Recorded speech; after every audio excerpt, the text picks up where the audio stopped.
I love how butt hurt people are about this. It's delicious. Agreed.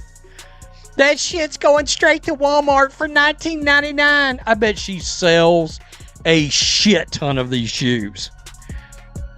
I mean, seriously. What the fuck did she do to earn a shoe? They are so mad. They are so mad. I think the thing I appreciate about Sophie more than anything is like she's never intimidated of the moment. Like she rises to the occasion every single time.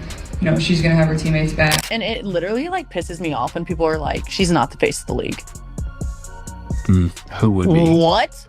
Sabrina? No. No, there's really good, well-known people in our league.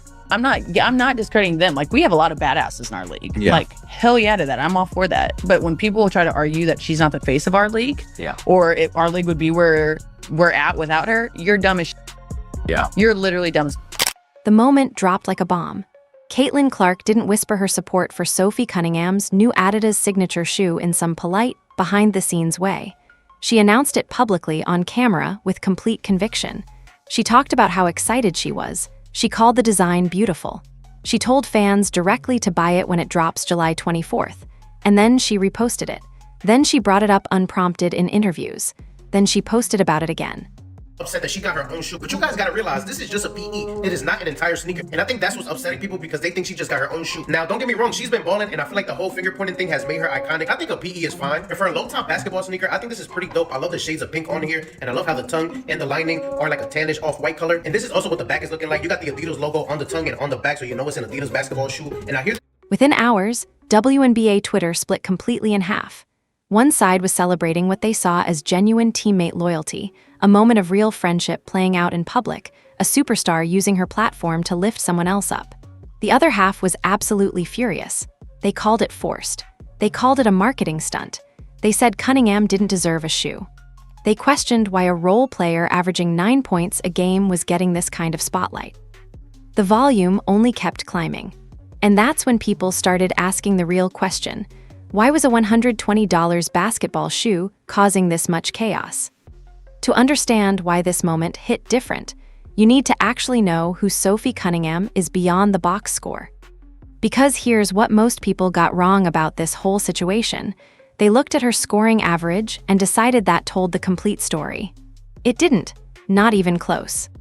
Sophie Cunningham is a forward for the Indiana Fever who, on paper, looks like exactly what the haters kept saying. A role player. 9 points per game. Never averaged more than 12 in her entire career. The kind of name that doesn't show up in highlight reels unless you're specifically looking for her. That's the surface level, and the haters planted their flag right there and refused to go deeper. A reputation as one of the toughest, most competitive players in the WNBA. She plays with confidence, isn't afraid of the big moment, and has become a fan favorite because she brings energy every time she steps on the floor. Now Adidas is recognizing that with her own signature colorway. Whether you're a Sophie fan or not, this is just another sign that WNBA players are becoming bigger stars off the court as well as on it. More brands are investing in women's basketball, and that's a win for the entire league. But here's where the narrative breaks down, because being a role player in the WNBA doesn't mean you're invisible. It means you're doing something specific that your team needs, something that doesn't always show up in the stat sheet. For Cunningham, that's toughness. That's presence. That's showing up in moments when it matters most. She plays with a confidence that makes teammates around her better. She brings energy. She shows up in the fourth quarter when games get tight. That stuff doesn't pop off on ESPN's scoring ticker, but every player in that locker room knows it's there. The real turning point came during the Dana Bonner incident in June 2024. This wasn't some random Tuesday night game. This was a nationally televised moment with a full arena watching. Dana Bonner, a player for the Phoenix Mercury, fouled Clark hard. Cunningham saw it, and Cunningham responded by pointing directly at Bonner. Not a quick gesture, not a moment that lasted 2 seconds.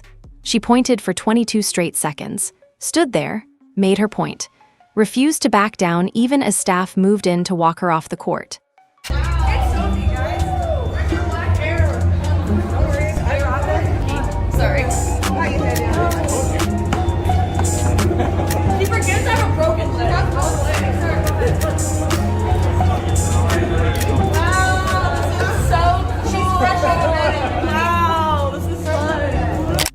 clip didn't just stay in basketball spaces. It spread everywhere. Wrestling accounts shared it. Political commentary pages shared it. Meme accounts with zero interest in women's basketball shared it. People who couldn't have named a single WNBA player a week earlier suddenly knew exactly who Sophie Cunningham was. That moment changed her trajectory completely. It gave her a kind of cultural reach that most players in this league spend their entire careers trying to build and never get close to touching. By the end of 2025, Google's Year in Search list had her at number 7 among all athletes in the entire country. Not just women's basketball, all athletes. The only woman in that top 10 ahead of Caitlin Clark in raw search volume. Think about that. She was more searched than guys with massive endorsement deals, more searched than players on championship teams, more searched than most of the names people assumed would dominate those rankings. You made headlines all over the world a few months ago. We've got a photo of it here with this moment. Yeah. It's so great. That wasn't manufactured hype from some PR team working behind the scenes. That was real organic cultural momentum. That was millions of people organically interested in who this woman was and what she represented. And Cunningham understood what that meant before most people even realized what had happened. She didn't sit back and wait for opportunities to come to her. She went out and created them. She started showing up on podcasts. She did interviews on news channels. She appeared at UFC events walking around the ring with scorecards like she belonged there. That's not something players usually do. That's not the typical path for a role player. But Cunningham understood something that the haters completely missed. When you get this kind of organic attention, you don't bury it. You maximize it. You lean into it. You use every platform available to you because opportunities like this don't come around every single day. I think the thing I appreciate about Sophie more than anything is like she's never intimidated of the moment. Like she rises to the occasion every single time. You know, she's gonna have her teammates back. She loves when, you know, when our backs are against the wall, she's gonna be one that has the loudest voice, and she's gonna be out there fighting and scrapping, and no matter what situation it is, whether we're down 20, we're up 20, it's the same Sophie. And you know, every single team in this league would probably kill to have a player like that. So really fortunate that she's on our side, and you know, Sophie's just a really cool person. Like she's a good soul, but when she steps on the floor, like she's fierce, she's fiery, and she's gonna do anything to help our team win. So I really appreciate that about her. That's exactly why Adidas came calling. It's not because they were doing her a favor. It's not because they felt pressured by some marketing strategy. It's because they looked at her Google Trends. They saw her viral moment. They understood that she had reached corners of the internet that most WNBA players never touch, and they recognized her as someone worth investing in. This wasn't a charity case. This was a business decision based on real commercial value. When Adidas announced that Cunningham was getting her own player-exclusive colorway, a pink-to-white gradient crazy energy model with light blue mesh and orange midsole accents, they were making a statement. This wasn't just some random PE that they throw out for fun. This was the first WNBA player-exclusive Adidas has put out since Candace Parker. That's significant.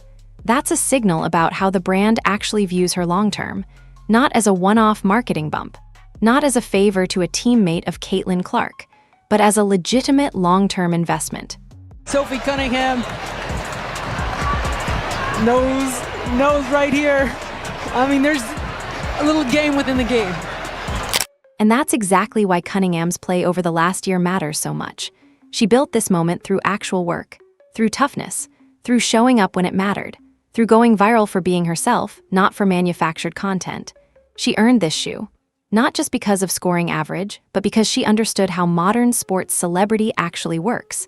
She understood that cultural relevance moves merchandise, and she positioned herself perfectly to capitalize on that moment. When Caitlin Clark arrived in Indianapolis as the #1 overall pick in 2024, she walked into a situation that most rookie superstars don't have to experience. She wasn't just the new girl on the team. She was the generational talent, the one everyone had been waiting for, the one that was supposed to change women's basketball. That's a massive amount of pressure under normal circumstances, but the circumstances weren't normal. Because the moment Clark stepped on the court, other players started targeting her specifically.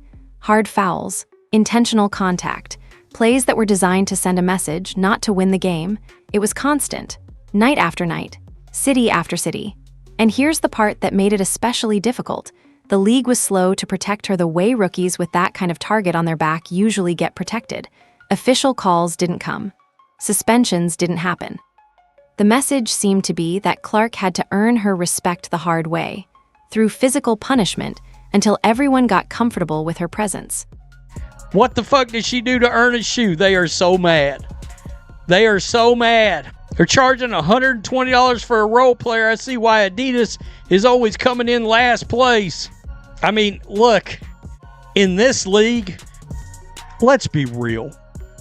The #1 trending female athlete last year on Google was Sophie Cunningham.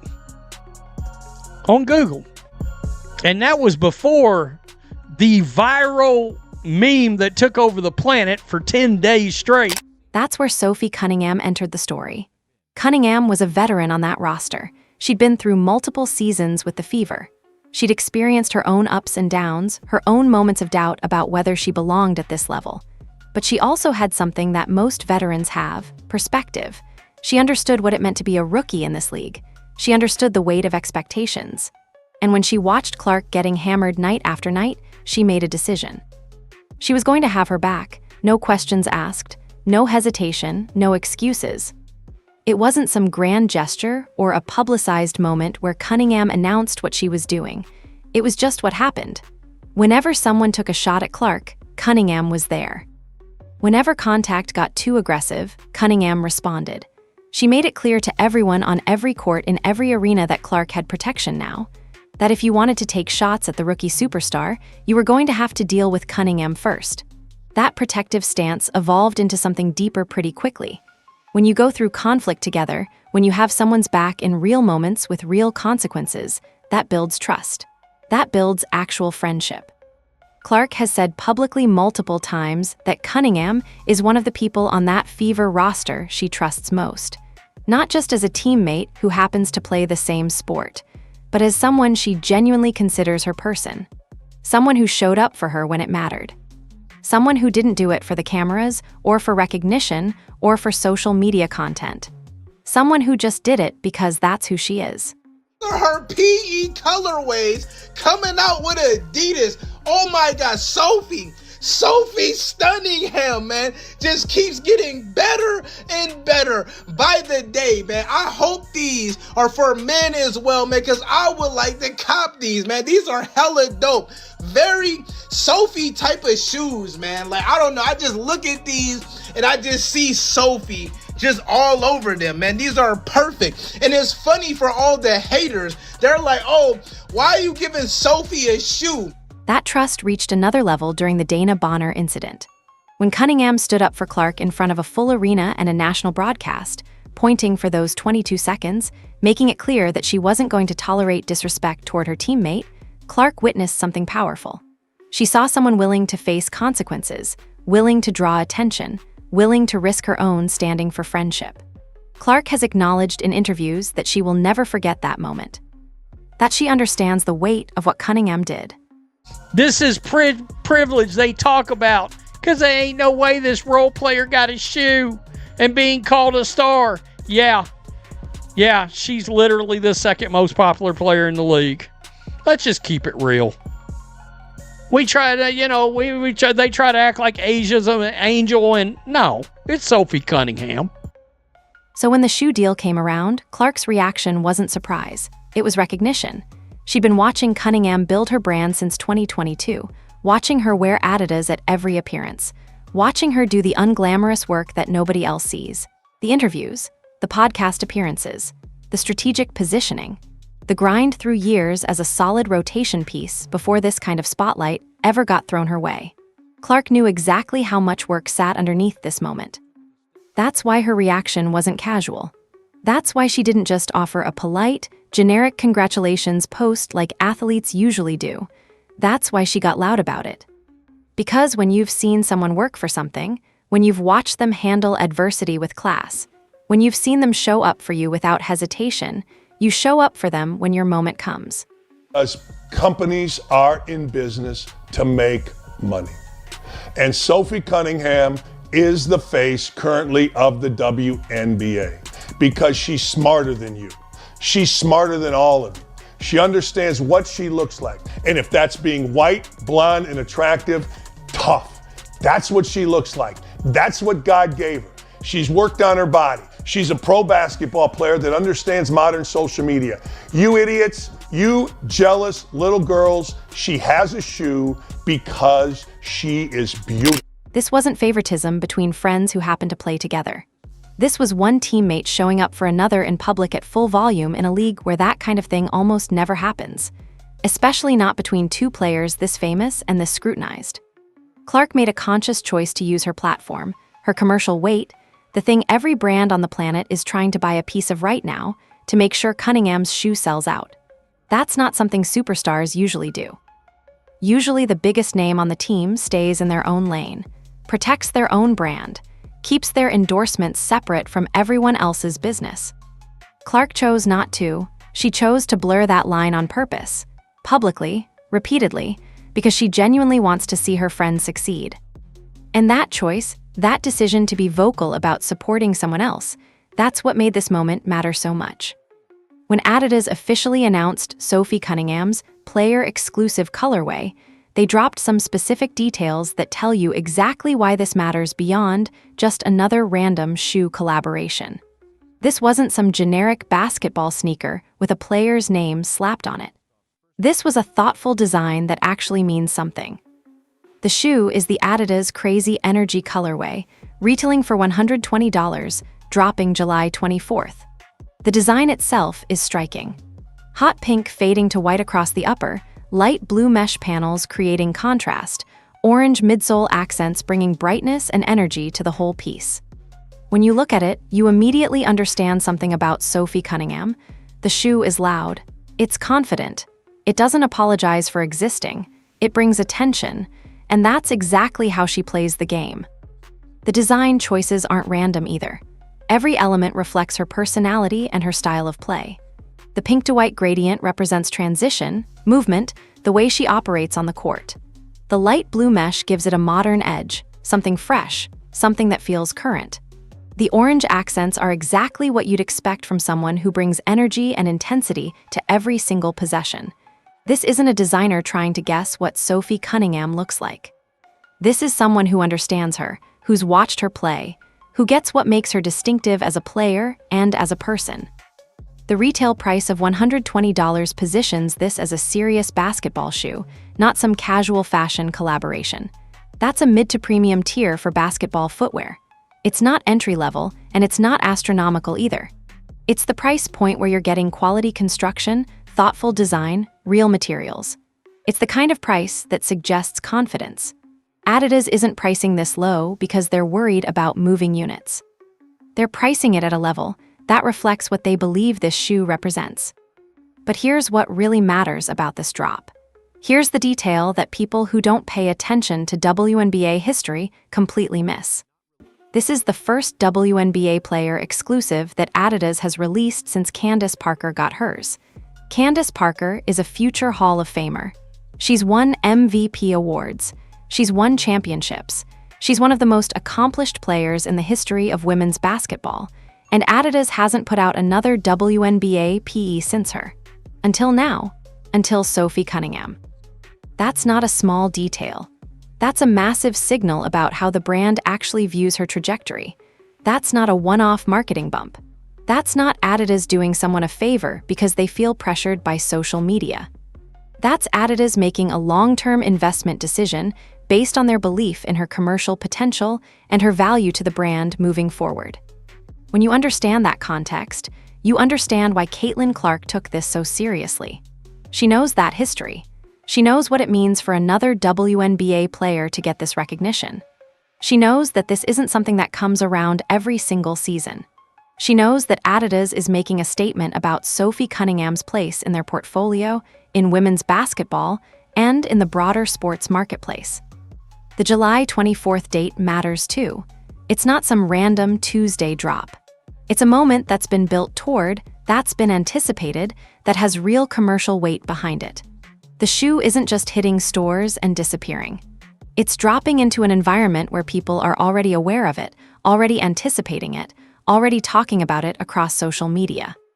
And that's exactly where Caitlin Clark's involvement becomes crucial. Because her promotion isn't coming into an empty space. It's coming into a moment where there's already momentum, where there's already buzz, where people are already wondering about this shoe, already asking questions about whether it's worth buying, already trying to figure out if it's going to sell out or sit on shelves. Clark's endorsement tips that scale. When someone with her reach, someone who moves merchandise numbers that most athletes can only dream about, tells her audience to buy something, people listen. When she says she's thrilled for her friend, when she says the design is beautiful, when she tells people to go check it out, that doesn't just add to the conversation. It changes the conversation entirely. The shoe itself stands on its own merits visually and as a product. The design is sharp. The colorway is distinctive. The quality appears solid. But Clark's involvement, her genuine enthusiasm, her decision to use her platform to push this product, that's the element that elevates this from a normal player-exclusive drop to something that has genuine momentum behind it. That's the element that makes people seriously wonder if this shoe is actually going to sell out, or whether it's going to become the story of the summer in women's basketball merchandise. The moment word got out that Caitlin Clark was actively promoting Sophie Cunningham's shoe, a certain corner of the internet did not take it well, and it wasn't subtle about it. The comments started flying immediately, and they all hit the same notes on repeat. First came the dismissal argument. People started saying the whole thing was forced, that it was a marketing stunt, that Cunningham and Clark were just friends playing up a connection for commercial purposes, that there was no genuine friendship here, just calculated endorsement strategy. They claimed that two people couldn't possibly care about each other's success this much in a professional sports environment, that everything had to be transactional. That behind every public moment was a dollar sign. Then came the statistical argument, the one that keeps getting recycled over and over. They pulled up her scoring average, 9 points per game. They said that's what should matter. That scoring is the only metric that determines whether someone deserves a signature shoe. They claimed that you can't justify a player exclusive when the player isn't putting up elite scoring numbers. They questioned why Adidas would invest in someone who isn't a primary scorer, who isn't dropping 30 points a night, who isn't the centerpiece of her team's offense. What happens after clip? Then came the comparison argument. These commenters started asking why other players with supposedly better resumes hadn't gotten this kind of deal. Then came the comparison argument. These commenters started asking why other players with supposedly better resumes hadn't gotten this kind of deal. They named the same handful of players over and over, suggesting that if anyone deserved a signature shoe, it was them instead. They framed it as a competition for who was worthy, as if there was a limited number of signature shoes and Cunningham was taking the spot from someone more deserving. They acted like Adidas had a fixed budget for WNBA player exclusives, and that shoe could have gone to someone with higher scoring numbers or more accolades. But here's where it gets interesting. When you strip away all the specific wording, all the statistical references, all the hypotheticals about other players who supposedly deserved this more, what's left underneath is much simpler. It's jealousy. It's frustration that Cunningham and Clark keep getting attention that other players feel they deserve more. It's irritation that two people from the same team are getting this kind of spotlight, while other players with longer resumes, other players who have been grinding for years, haven't gotten even a fraction of this recognition.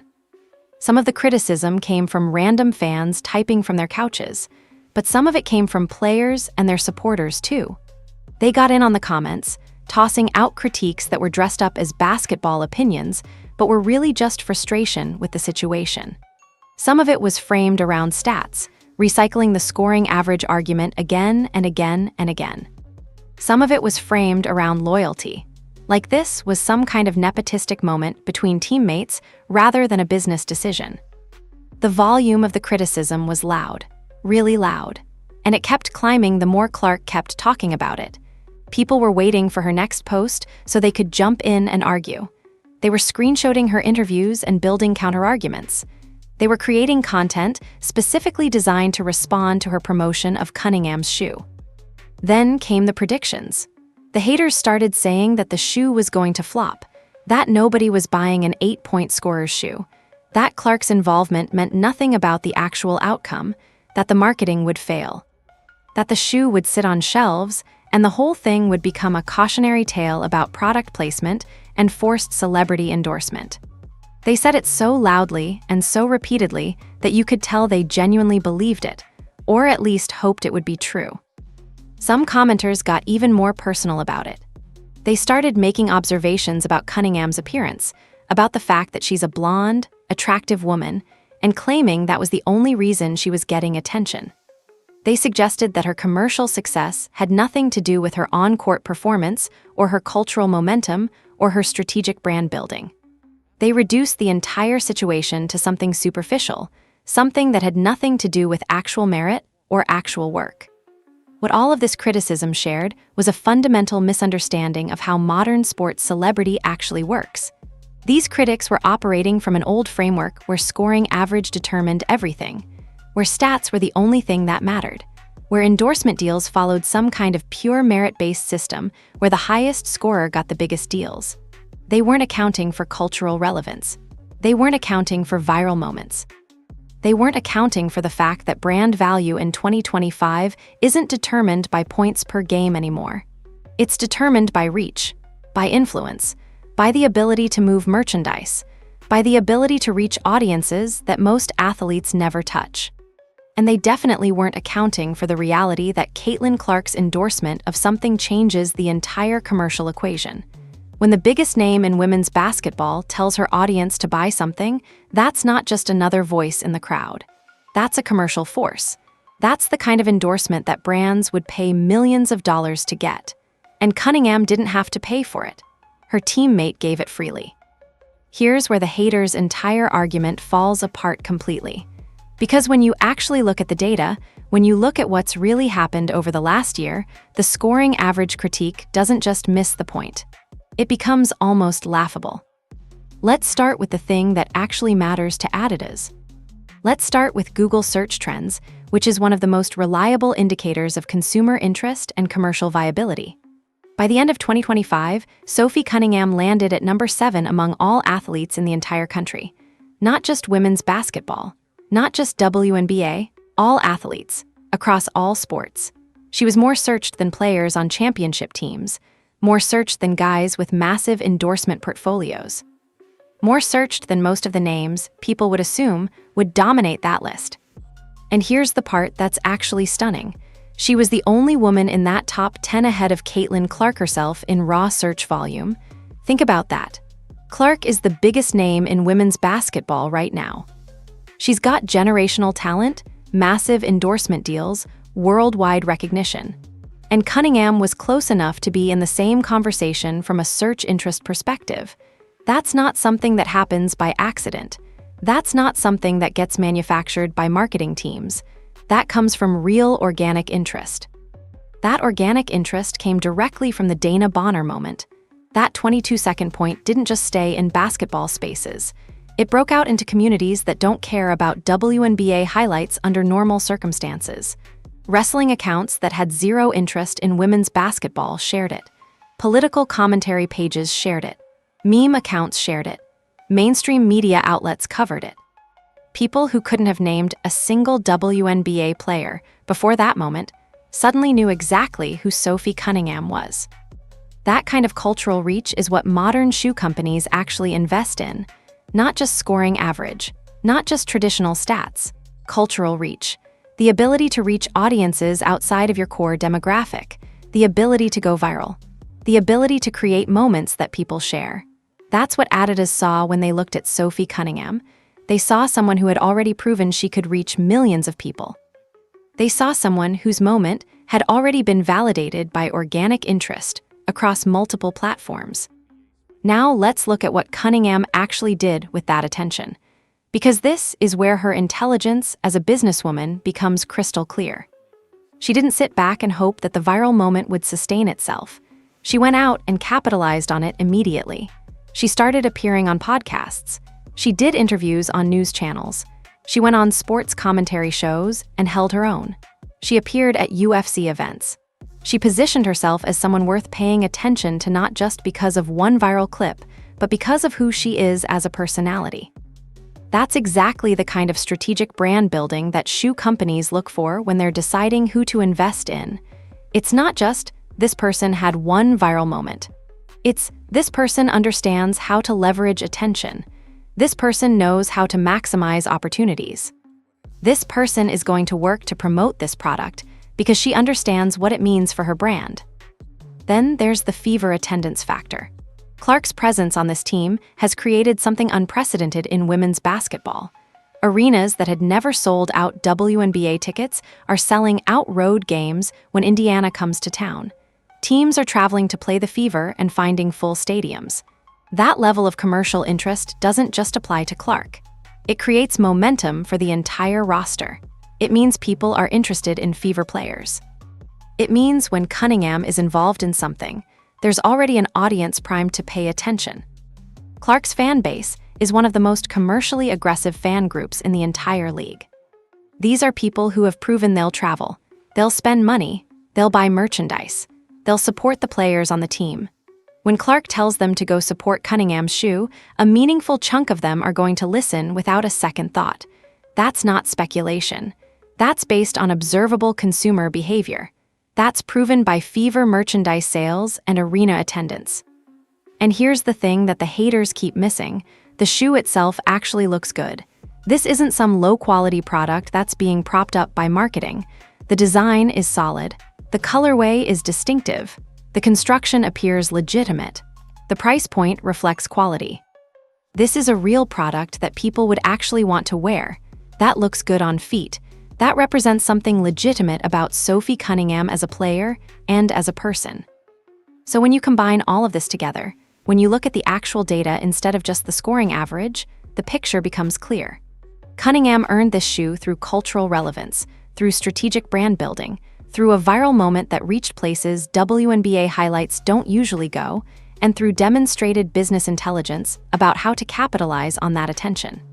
Adidas didn't give her this deal out of sympathy. They gave it to her because she represents real commercial value. And Clark's endorsement isn't forcing anything. It's amplifying something that already exists. Let's talk about what's actually going to happen when this shoe drops. Because the predictions of failure that keep floating around online are missing something critical about the commercial landscape right now. The Fever fan base, and more specifically the Clark fan base that Clark herself is now actively pointing toward this shoe, is one of the most commercially aggressive fan groups in the entire league. Full stop. These aren't casual fans who might buy something if it's convenient. These are people who have already proven they'll travel hours to watch games. They'll buy tickets to road games in cities that had never sold WNBA tickets before. They'll spend money on merchandise. They'll participate in whatever the team and the players are promoting. When Caitlin Clark tells these people to go support Sophie Cunningham's shoe, you're not dealing with a normal scenario.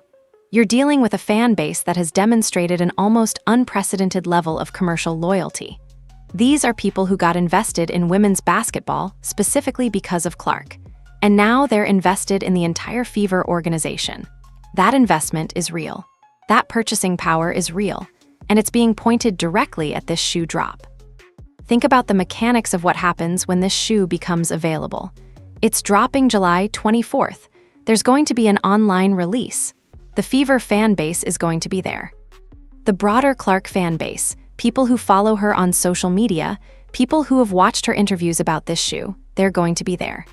The people who were curious about Cunningham after the Dana Bonner moment, people who follow her on social media, they're going to be there. The basketball fans who appreciate her game and her toughness, they're going to be there. But here's where it gets interesting. Here's where the commercial prediction becomes more complex. There's also going to be a segment of people specifically showing up to prove the haters wrong. There are people who have watched this entire debate online, who have seen the criticism, who have read the comments about how this shoe won't sell. And they're going to buy this shoe specifically to prove that the narrative of failure is wrong. That's real consumer behavior. People buy things to make a point sometimes. They buy things to validate something they believe in or to push back against criticism they disagree with. The psychological weight of Clark's endorsement can't be overstated here either. When the biggest name in women's basketball, someone with a proven track record of moving merchandise, numbers that most athletes dream about, says she believes in something, people take that seriously.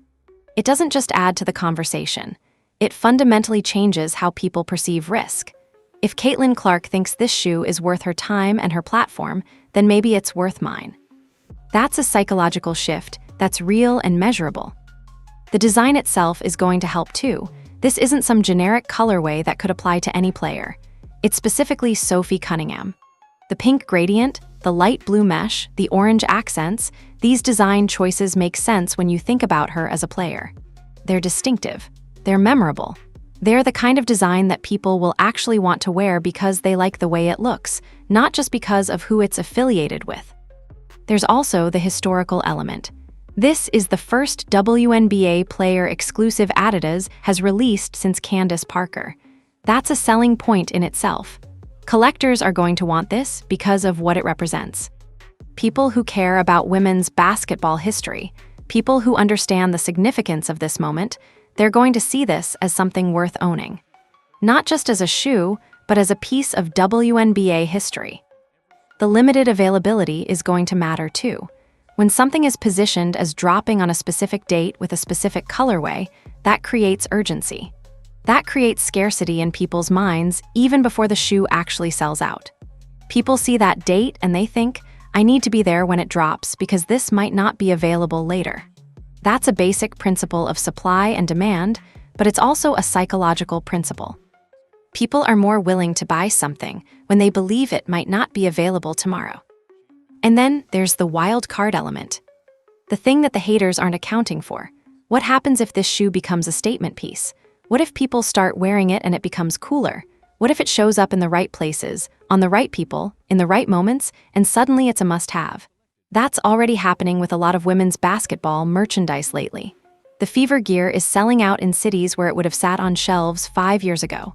The Clark jersey became a must-have item. Could Cunningham's shoe be next? When you combine all of these factors together, when you look at the actual commercial landscape instead of just the hypothetical argument, the picture becomes clear.